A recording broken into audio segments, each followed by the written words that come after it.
নমস্কাৰ বন্ধুসকল, good morning. Success মন্ত্ৰ। তুমি সদায় সত্যৰ পথ বাছি ল'বা আৰু সত্য কথা ক'বা আৰু সত্যকে আশ্ৰয় দিবা।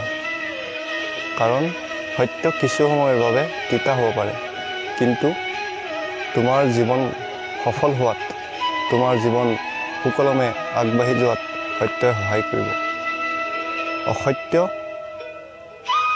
যদি তুমি আশ্ৰয় দিয়া, তেন্তে অসত্য কিছু সময়ৰ বাবে মিঠা, কিন্তু তাৰ পৰিণাম সদায় ভয়ংকৰ হ'ব। কাৰণ অসত্য এটা পেইন কিলাৰৰ দৰে, যি তোমাক অলপ সময়ৰ বাবেহে ৰিলিফ দিব, কিন্তু তোমাৰ গোটেই জীৱন তোমাৰ বিফল কৰি পেলাব। তেনেদৰে তুমি লগাতাৰ যদি অসত্যক আশ্ৰয় দিয়া, তেন্তে তুমি জীৱনত সফল নহয়, বিফল হোৱাটোহে স্বাভাৱিক। ধন্যবাদ বন্ধুসকল।